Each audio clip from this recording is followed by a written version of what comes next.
Hi students, in this video we're going to cover the Unit 2 study guide. The answers are already written and we're just going to discuss the answers. So for number 1 and 2 you have to identify the vertex and axis of symmetry for the quadratic function. So in doing so, we have to first recognize that for number 1, the problem is in standard form. In standard form is the form ax squared plus bx plus c. And in this case, a is -3 and b is 30. So when we do negative b divided by 2a, we're going to get -30 divided by 2 times -3, which of course is -30 divided by -6, which is +5. And remember, to find the y coordinate, you take the x coordinate and substitute it back into the function. So that would give us +9. And you can use a calculator to get that. And remember, the axis of symmetry is x equals the x coordinate of the vertex, which is how we get x equals 5. So hold on, that's because the field is, let's set that to a different color. All right. All right, so now we're done with that. So then for number 2, when the function is already in vertex form, you're going to have x minus h squared plus k. We'll put even an a on the front. So remember, the vertex in this case is just h and k. So in that case, for number 2, that should be 3, -7. 3, -7. And so we're going to get x equals 3 as the axis of symmetry. For number 3, we are completing the square to write the function in vertex form. And to complete the square, remember, you group the x squared and the x term. And so, and then if there's a number with the x squared, you factor that number out. So we take the 4 out of 4x squared and -48x. And so we get 4 times x squared minus 12x. And we keep that 112 just over here. The next step is we take half of the -12. So half of -12 is equal to 6. And remember, we square that value, so then we get 6 squared equals 36. And because of the 4, we have to multiply the 36 by 4 and subtract that from the outside value. Because when we add 36 inside the parentheses, what we really added is 4 times 36, which is 144. And so we have to subtract that same value right here. And when we simplify that, the -144 and 142, that gives us -2. And then remember, inside the parentheses is always going to be x and half of this value I'm underlining. So half of -12 is 6. So we get x minus 6 squared minus 2. 4 times x minus 6 squared minus 2. For number 4, we have to expand this, and all we're doing here is doing x plus 9 times x plus 9 and multiplying that by -2. And so all we're doing is distributing. X times x is going to be x squared. X times 9 is 9x. 9 times x is 9x. And 9 times 9 is 81. In simplifying, we would get x squared plus 18x plus 81. And then we have the plus 5. Of course, we distribute the -2 to everything. And that's how we get this second step. And then we just simplify. And so that gives us -2x squared minus 36x minus 157. For number 5, we have to solve this quadratic inequality. Recall that solving quadratic inequalities requires 1, that you factor the inequality. 2, you find the zeros for the inequality, and those are your boundary values. So when our boundary values are x equals 4, x equals 5, and x equals 6. And next, you would make a number line that has the boundary values, and you choose a value in each interval So if we choose x equals 0, for instance, 0 minus 4 is negative, negative 0 plus 5 is positive, and x minus 0 minus 6 is negative, which is where these three signs come from. And so when you multiply a negative, a positive, and a negative, you get a positive, which is where this positive comes from. And you do the same thing for a value between 4 and 5. You do the same thing for a value between 5 and 6. And you do the same thing for a value greater than 6. And so in this case, we want where the inequality is less than 0. So we're going to get the intervals where we have negatives, which is going to be from 4 to 5 and union from 6 to infinity. For number 6 and 7, you're going to have to do a P over Q list to do this. So remember, the P over Q list is all of the factors of your P term, which is the constant term, divided by all of the factors of the leading coefficient. So that's going to give us 1, 2, 4, 8, and 16, and 1 and 2 for the factors of Q. And so all of the possible values are going to be, so if we did P divided by Q, then all of our possible values we will just write here. So P over Q is going to be every number divided by 1. So we get 1, 2, 4, 8, and 16. And then every possible value divided by 2. So 1 divided by 2 is going to be a half. 2 divided by 2 is 1. 4 divided by 2 is 2. 8 divided by 2 is 4. And 16 divided by 2 is a half. So the only value that is added is basically 1/2. And so you would have to do synthetic division and check each one of those. In the interest of time, I already did this with x equals 2, but it is just a trial and error process. So when we do synthetic division with x equals 2, we get a quadratic equation that is negative 2x squared minus 15x plus 8. And then if you factor that, you would get x plus 8 times negative 2x plus 1. And you take your solution of x equals negative 8, x equals a half, and x equals 2, and you make your number line. And the same thing is you choose a value on each one of the intervals. So if we choose a value less than negative 8, we're going to get a positive. And then the things alternate signs because we don't have any roots that have a multiplicity that is even. So from negative 8 to a half, we get a negative. From 1/2 to 2, we get a positive. And from 2 to infinity, we get a negative. And in this case, we want where our inequality is greater than 0. So that's going to be from negative infinity to negative 8, union 1/2 to 2. For number 7, it's a quadratic function, so that's easy enough to factor. You could also do the quadratic formula to get your boundary values. In this case, we get negative 3 and 7. And the same thing is some number between negative infinity and negative 3. Say you choose x equals negative 4, for instance. Then you would get a positive value times a negative value, which is going to give you a negative. If you choose x equals 0, you're going to get negative 3 times negative 7, which is positive 21. And if you choose a value greater than 7, you're going to get a negative times a positive, which is going to give you a negative. So in this case, we want where the polynomial is less than or equal to 0. That's going to be negative infinity to negative 3, union 7 to infinity. For number 8 and 9, we are writing a polynomial that has integer coefficients. So the first thing is you always do x minus the solutions. So we get x minus 1, x minus negative 5/4, x minus 3, and x minus 0. The only one that has to be changed to be an integer coefficient is the second factor.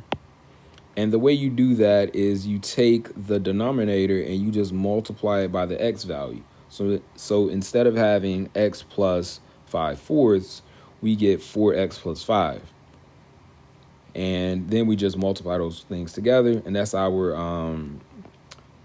polynomial function that has integer coefficients. For number 9, since our solutions are x equals -4, 5, and 1/4, our factors are going to be x plus 4, x minus 5, and x minus a fourth. To turn the fourth into a linear factor that has no fractions, you just multiply the 4 over to the x, and we get 4x minus 1 instead. For 10 and 11, we are determining the possible rational roots of the polynomial. So that is doing the p over q list. So p divided by q. And remember, p is the constant term and q is the leading coefficient. So the factors of 5 are plus and minus 1 and 5. The factors of q are plus and minus 1 and 3. And so you would have 1 divided by 1, 5 divided by 1, which is how we get 1 and 5. And then you divide each term by 3. 1 divided by 3 is a third. 5 divided by 3 is 5/3. And remember, plus and minus for all of those. So there are 8 rational roots. 8 possible rational roots. 8 possible rational roots. For number 11, we have 8 possible rational roots. All right. So for number 11, it is the factors of 20, which are 1, 2, 4, 5, 10, and 20, divided by the factors of q, which are 1, 2, and 4, plus and minus for all of those. And so you take all of the p-values and divide by 1, which is how we get 1, 2, 4, 5, 10, and 20. Then we take all of the p-values and divide by 2. The ones that we pick up are going to be 1 divided by 2 and 5 divided by 2.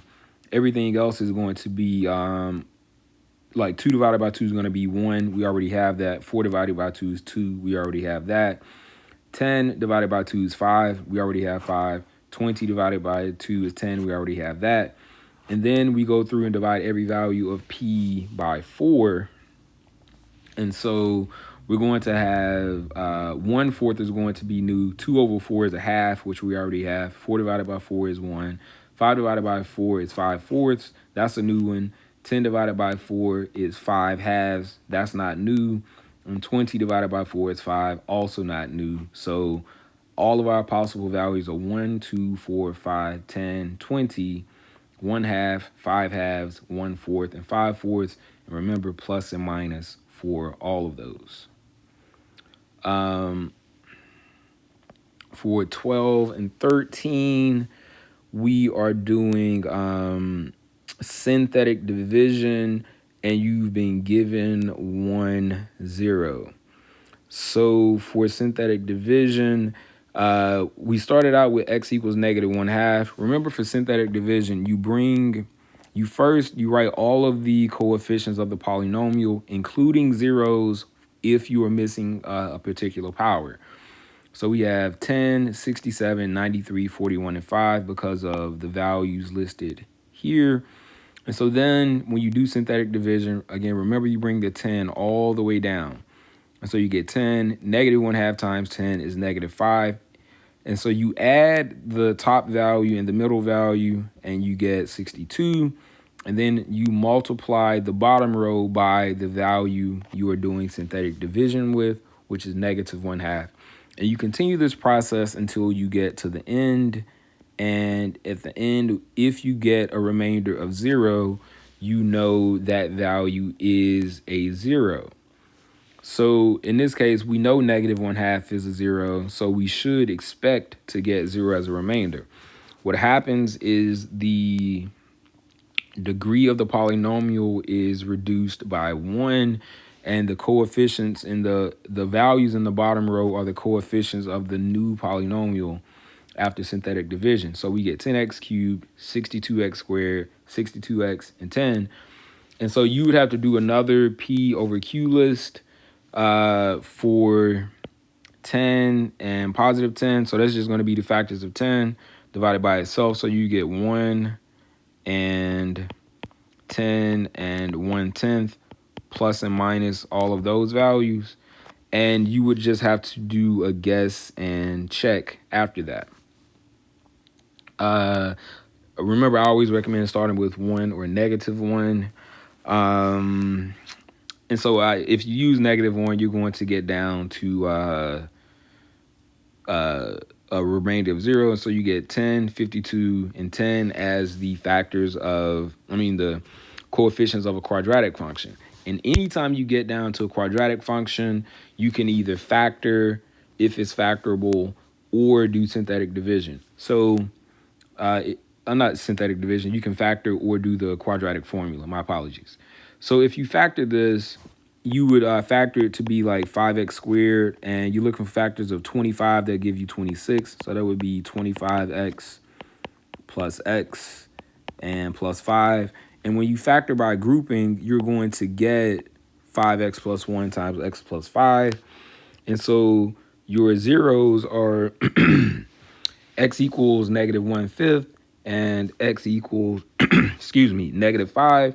And the 0 that we began with, which is x equals -1/2. For 13, you're given a root of -1/3. And when you do synthetic division using -1/3, you get a cubic equation that is 15x cubed plus 12x squared minus 3x equals 0. So you don't have to do the P over Q list or rational root, because all of the terms have an x in common right here. And so you can factor an x out, and that gives you x times a quadratic function. And again, you can factor that by grouping or do the quadratic formula. Either way you do it, you will get 5x minus 1 times 3x plus 3. And that's going to produce roots of 0, 1/5, and -1, which is how we get these 4 solutions. For number 14, so we're finding all of the zeros. So for number 14, we have a function that is in quadratic form. And you know it's in quadratic form because you have a constant term, and the two terms that have powers, the degree of the polynomial is twice as much as the middle power. So that's quadratic form. Remember, quadratic form is going to factor like a quadratic function. So you can factor by grouping or factoring, doing guess and check. Either way, you should wind up with 2x squared minus 3 times x squared plus 8. You set each of those factors equal to 0, and you're going to get the square root of 6 over 2 plus and minus. And when you have x squared plus 8 equals 0, you're going to get x equals plus and minus 2i square root 2. So again, remember, quadratic form is going to be 3 terms. This term is the power is going to be twice as much as the middle power. That's how you know it's quadratic form. For number 15, we have 4 terms, and is x to the 4th plus x cubed minus 16x squared minus 4x. The first thing you can do is factor an x out so that you get x times this cubic function. The cubic function can be factored using grouping, where you take an x squared out of the first group, a -4 out of the second group, and you would get x squared times 4x plus 1 and -4 times 4x plus 1. And then you take out the common factor of 4x plus 1. And so you have 4x plus 1 times x squared minus 4 times x. And you say each of those factors equal to 0, you would get 0, 2, -2, and -1/4 as your answers. For number 16, Same thing. First thing you should always check for is the greatest common factor. If you take out x squared, you're going to get 3x squared x squared times 3x squared plus 8x minus 16. And then you could factor by grouping or do the quadratic formula since you're looking for solutions. And you get x equals 4/3, x equals -4, and a double root or a multiplicity of 2 for x equals 0. So our four solutions are 0, 0, 4/3, and -4. Number 17, again, the first thing you should check for is can you factor out anything. In this case, we can factor out an x. So when we factor out x, we get x times this cubic function. The cubic function has 4 terms, which is a good indicator for factoring by grouping. If you take out, this should be an x squared, my apologies. So we factor out x squared, and we get x squared times 5x plus 4 minus 1 times 5x plus 4. So we should have x squared minus 1 times 5x plus 4 times x. And that's going to give us a solution of 1 and -1. And then 5x plus 4 gives us a solution of -4/5. And x is going to give us a solution of 0. Number 18 is another one that's in quadratic form. So now, if you were factoring this, you would take the 5 and multiply it by -32, and that's going to be -160. And so that's a pretty large value to try to come up with factors for. So in that case, I would just recommend factoring by trial and error. Because 5 is a prime number, it factors to be 5 and 1. So you get 5x squared and x squared. And so now you're really looking for factors of 32 that you can multiply the 5 and the x squared by that give you a combination of -12.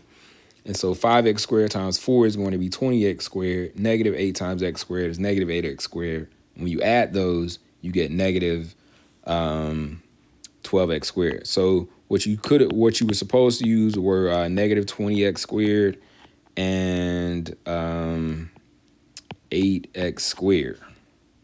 But you may have had trouble coming up with that, so you could just factor by trial and error at that point. So anyway, you get your factors of 5x squared minus 8 and your other factor of x squared plus 4. You set both of those equal to 0, and you're going to get plus and minus 2 square root 10 over 5 and plus and minus 2i by setting each of those equal to 0. Remember, square roots and complex numbers come in pairs. So the positive one is a solution and the negative one, or its conjugate, is also a solution.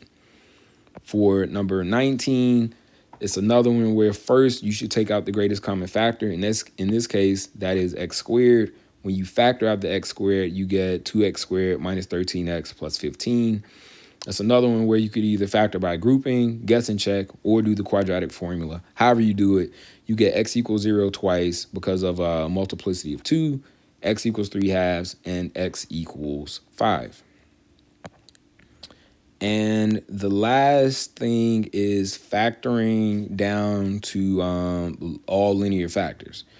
So first, for this one, you've been given one of the solutions. So x equals -5. So what that's going to mean is that x plus 5 is one of the factors. So you do synthetic division with the -5, and you get, now again, this started out as x to the 5th. So when you do synthetic division, it's going to go down to x to the 4th. So the result of synthetic division is that you get x to the 4th plus 4x squared minus 5. And again, that's in quadratic form. So you can factor that and you get x squared plus 5, x squared minus 1. You set each of those factors to 0. So you get x equals plus and minus square root 5i, and x equals -1, and x equals +1. So up here we get all 5 of our solutions. And remember, to go from a solution to a factor, you just do x minus the solution. So we would get x plus 5, x minus I square root 5 times x plus I square root 5 times x plus 1 times x minus 1. as the complete linear factorization.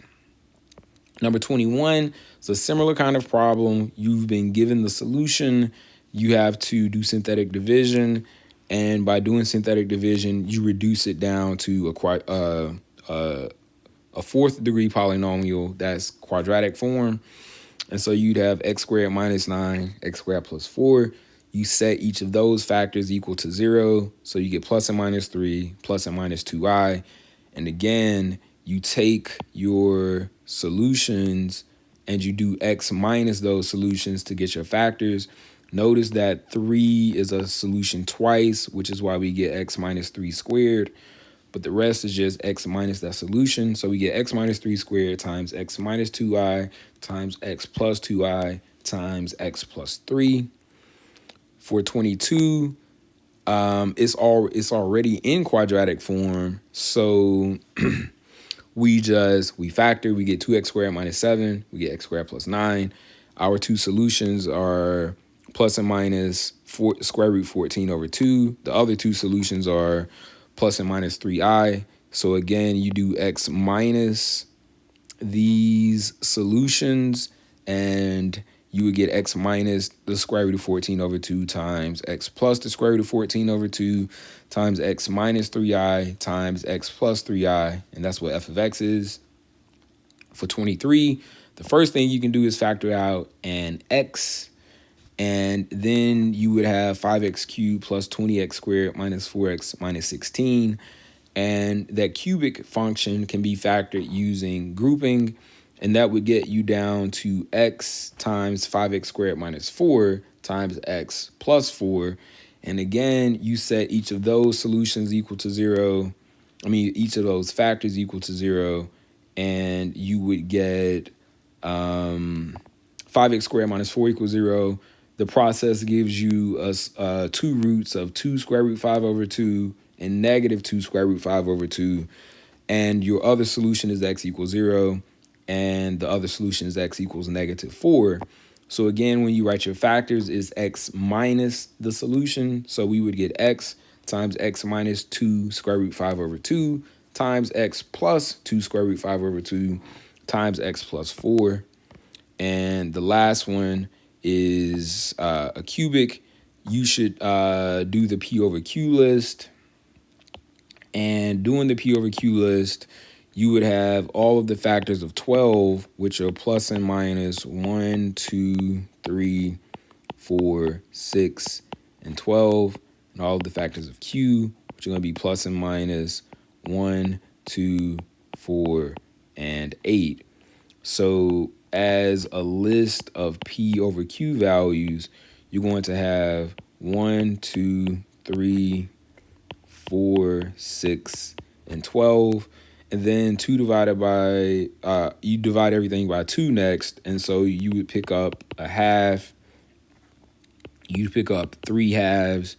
And you can basically ignore the even numbers. Let's see, 4 divided by 2 is 2, 6 divided by 2 is 3, 12 divided by 2 is 6. We already have that. And then you go through, divide everything by 4. So you would pick up 1/4. 2 divided by 4 is a half. 3 divided by 4 is going to pick up 3/4.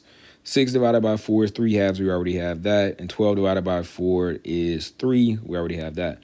So then you'd also pick up 1/8.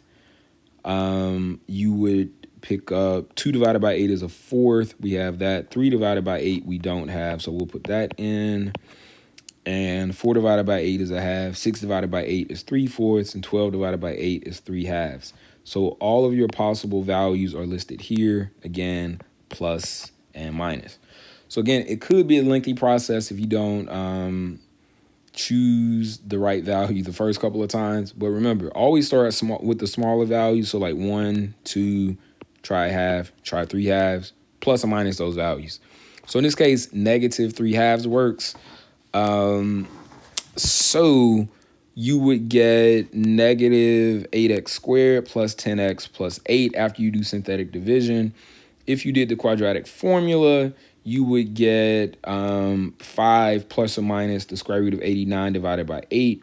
And so if those are your solutions would be negative 3 halves, 5 plus or minus the square root of 89 over 8, you would produce the factors that are listed, which is x minus 5 minus the square root of 89 over 8, x minus 5 plus the square root of 89 over 8, and x plus 3/2. So as you can see, a lot of the test is either factoring or finding solutions, which are two sides of the same coin, kind of. And there's also some possible rational root stuff and polynomial inequalities and dealing with quadratic functions. So that's the study guide. The answer key will also be provided. Hopefully the video was helpful.